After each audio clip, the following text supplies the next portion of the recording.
everyone. It's Savanna here, Marketing Director at North Star Senior Advisors. And I have with me Christa with Arden Courts Memory Care. And so today I wanted to kind of sit down and talk to you about the staff training in your memory care. Next week, February 15th, happens to be Alzheimer's and Dementia Staff Education Week. And a lot of our families ask, what kind of training goes on in a memory care? Is it ongoing, different things? So I wanted to sit down with you. I know you have a lot of experience here at Arden Courts and kind of maybe ask you some questions to help out with our families. Sure. So the first question I do want to start with is your training ongoing here at Arden Courts? Well, first, thank you so much, Savanna, for having me. I appreciate that. And we do training. For the state, they require all of our staff to be trained in dementia care. Mm-hmm. So within the first 30 days, you have to have 4 hours of training. And then within the first 90 days, you have to have an additional 4 hours of training. So all of our staff go through dementia training, and it is ongoing training that we do here. We train monthly as well. Oh, perfect. Okay, no, that's definitely good to know. And are any of your staff members certified, like such as a certified dementia practitioner? Yes, we have 4 staff members that are certified dementia practitioners. So those 4 members have gone through additional training. We also have another staff member that is Alzheimer's 1 and Alzheimer's 2 trained by the state of Florida. Oh, good. So she does additional training with our staff. And then our program that we do, the new training for all employees, has been accredited by the Alzheimer's Association as well. Perfect. Okay, very good. Very good. Another big question we do get too is the ratio of a caregiver to resident. Yes, so we have caregivers here that take care of our residents. We have nurses in the building 24/7. Oh, good. So just breaking out our caregiver ratio, it varies according to shift. Okay.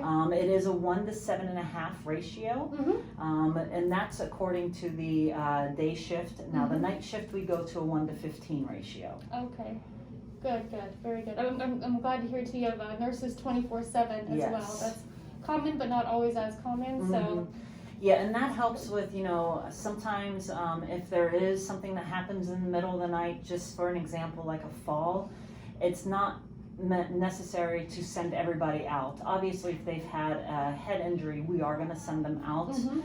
But if maybe that it's not as severe, our doctor will call the doctor and say, this is what our nurse has assessed, what would you like us to do? And sometimes because we have a nurse here 24/7, we can just monitor and assess them to see what's happening. Instead of sending them out to the hospital through that whole experience where they're more confused going out. Yes, when they come back they may be disoriented, they just left somewhere or came back to the place. So Yes. I understand. So also with your residents, I know everyone's in a different dementia journey when they're here. So do they all have a individualized care plan when they come in, or how I guess does that work? So yes, we do what we call a service plan, and how that service plan is initially created is through the initial meeting. We find out their likes, their dislikes, anything that makes them agitated, stuff that they love, their type of assistance that they need. We put that into a service plan. The service plan is about 8 pages. It's pretty detailed.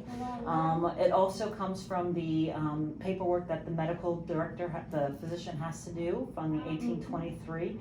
And also from the physician and or any other resources. If they have home health, if they have a companion agency, we get all that information and it all goes into that service plan.